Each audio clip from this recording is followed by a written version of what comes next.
Story: The Smiling Man. In 2015, I was walking home from a late shift at work. It was around 2:30 a.m., and the streets were nearly empty. That's when I saw him, a man, standing under a streetlight, grinning, too wide, too unnatural, and he was watching me. The first encounter. At first, I thought he was just some drunk guy. He wore a dirty suit, and his head was tilted at an odd angle. But as I passed him, something felt wrong.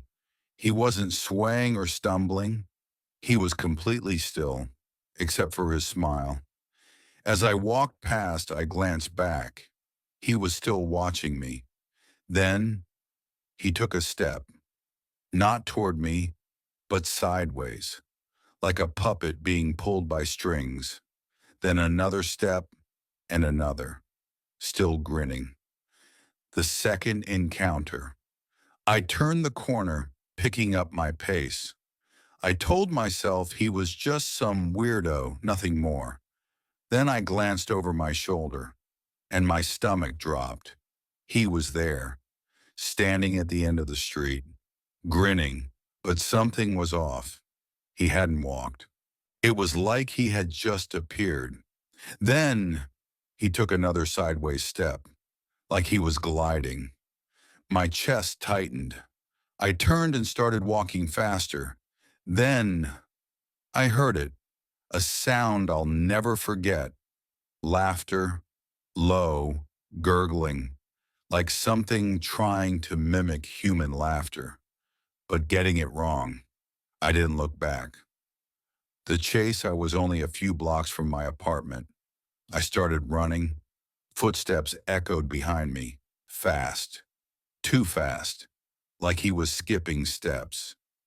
I reached my building, yanked the door open, and slammed it shut behind me. Through the glass, I saw him, standing right outside, grinning, his head tilted so far it looked broken. Then he waved, a slow, deliberate wave, and walked backward, into the darkness. The last sighting. I didn't sleep that night. The next morning I told myself it was over. Maybe he was just a crazy guy. Maybe I imagined it. That night I closed my curtains, locked my doors. But at 3:15 a.m., I woke up. My room was dark, silent. Then a shadow moved outside my window. Even though I live on the third floor, I didn't want to look, but I had to. I pulled back the curtain, and there he was, grinning, upside down, like he was hanging from the roof, watching me. I never saw him again after that night, but sometimes when I walk alone at night, I swear I can hear it, that awful, broken laughter. Story: The Woman in the Mirror.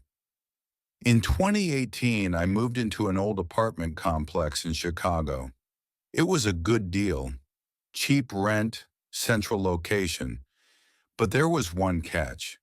The apartment had an old full-length mirror in the hallway, and there was something about it that felt wrong. The first incident, the reflection. It started a week after I moved in. I'd often catch myself glancing at the mirror as I passed it. At first it was nothing, but then, one night as I passed the mirror, I stopped. I had seen something, a figure, standing just behind me. I spun around, but there was no one there. I looked into the mirror. Nothing, just my own reflection. I shrugged it off. Maybe I was just tired. But the next day, it happened again.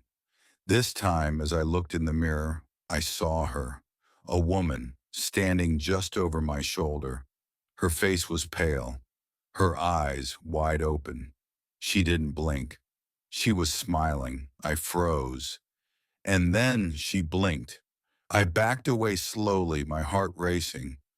But when I looked back, she was gone. The second incident, the whispering. The next night, I stayed up late watching TV. I heard nothing but the hum of the apartment's old pipes. At 3:23 a.m., I decided to go to bed. As I walked toward my room, I passed the mirror, and there it was again, a whisper, soft, low. "I'm waiting." I turned and faced the mirror. I saw the woman again. This time she was closer. Her face was pressed against the glass. Her lips moved slowly, whispering again, "Come closer." I stumbled back, gasping for air. I ran to my bedroom and slammed the door. I locked it, but I could still hear her, the soft scratching, on the other side of the mirror. The third incident, the reflection that moved. The next day, I called my friend Sam to help me move the mirror out of the apartment. He wasn't convinced, but he agreed to come by. We dragged the mirror into the hallway, and I grabbed the edge to tip it.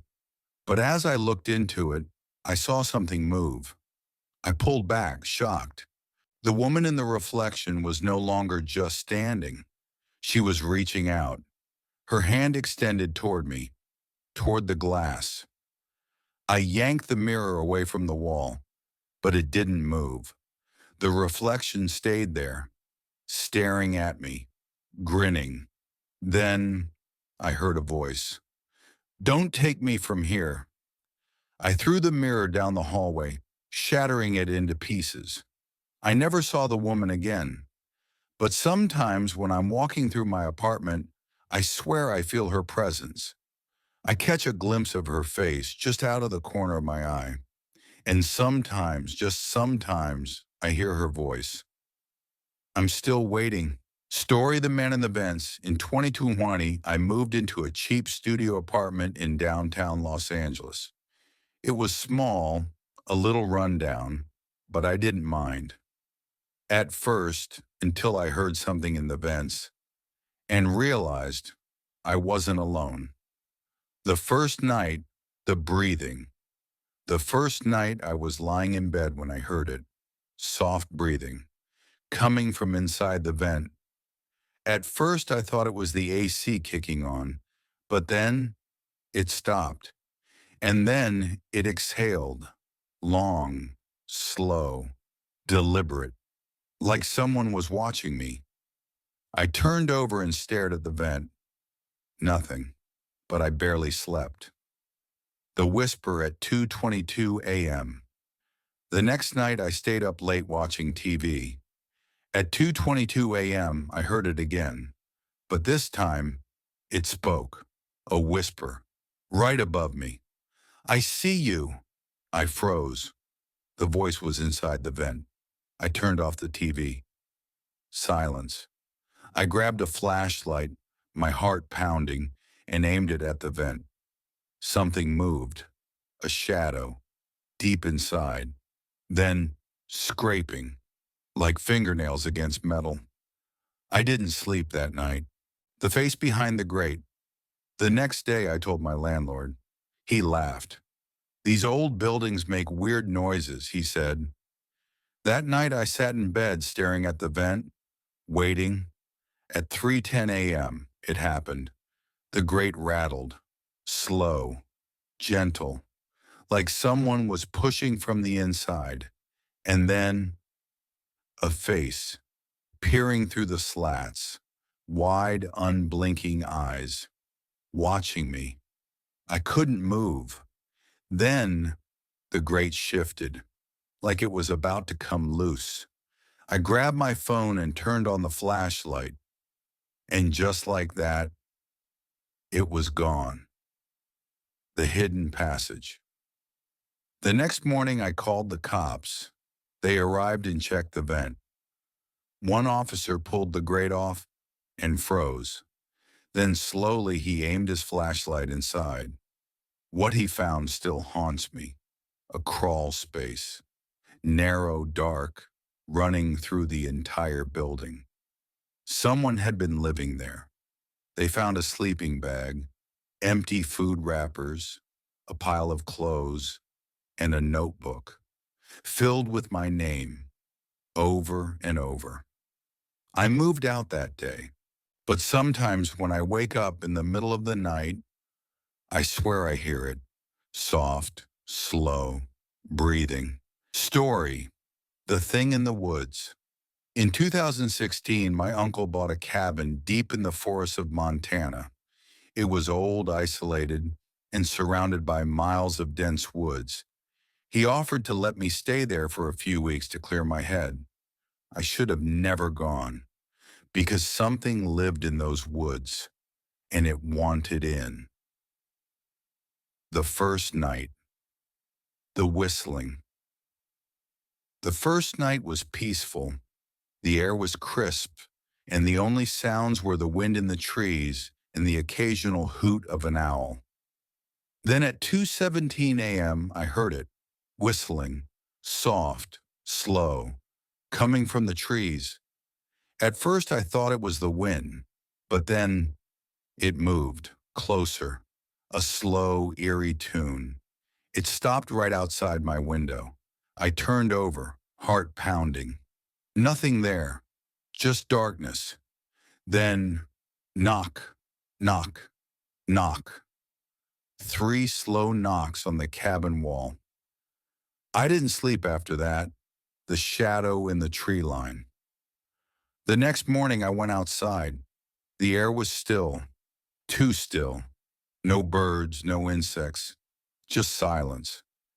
Then in the distance I saw it, a shadow, standing just beyond the tree line.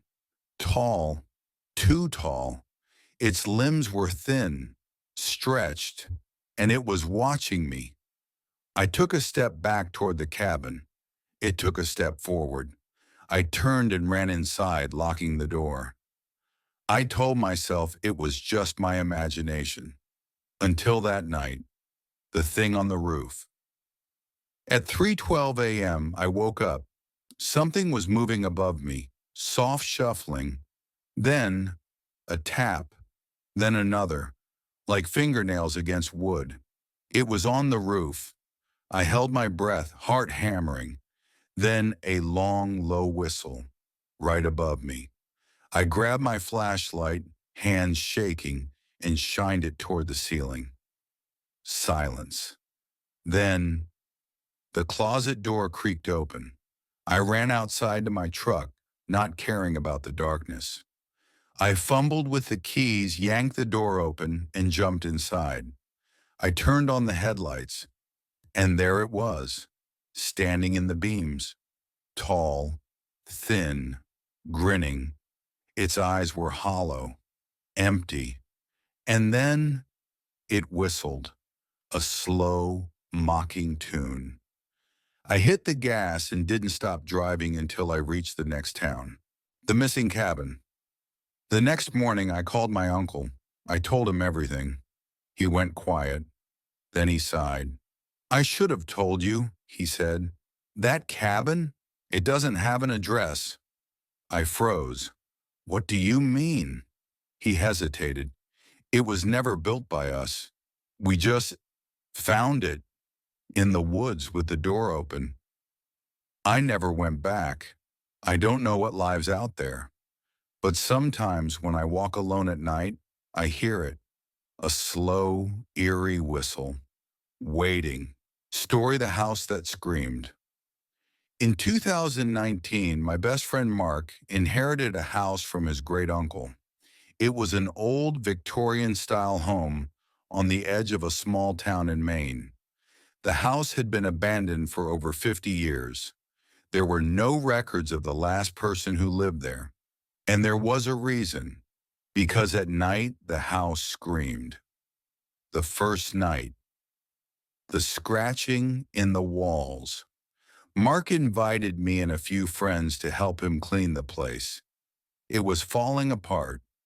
The floors creaked, the wallpaper peeled, and a thick, musty smell filled every room.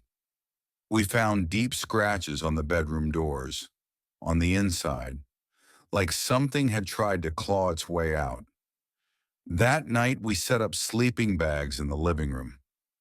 Around 2:45 a.m., I woke up. The house was silent. Then Scratch, scratch, scratch.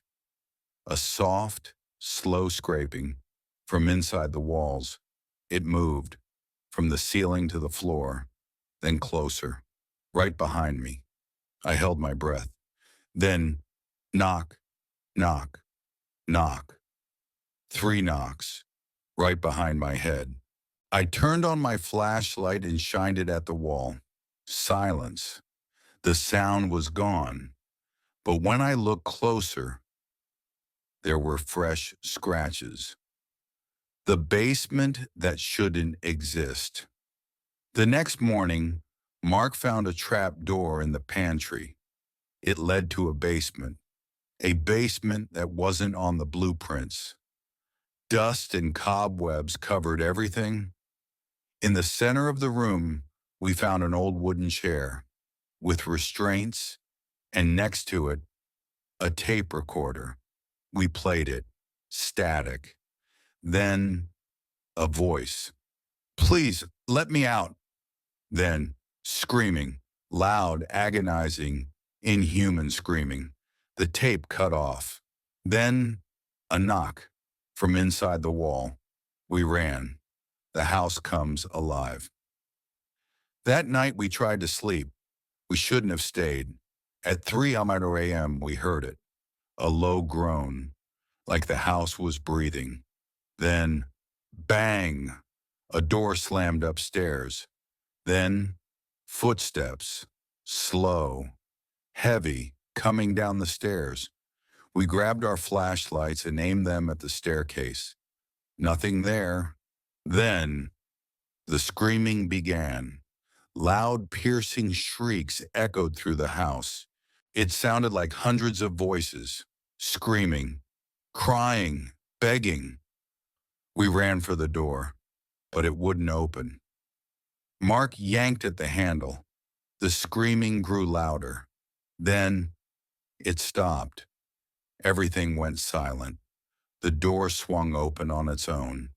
We ran out and never went back. The missing records.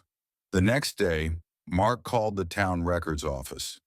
There was no history of the house, no permits, no previous owners. It was like the house had never existed. But before he hung up, the clerk hesitated. Wait, what address did you say? She asked. Mark told her. She went silent, then whispered, Burn it. Mark sold the property, but whoever owns it now, I wonder if they still hear it. The scratching, the knocking, and worst of all, the screaming.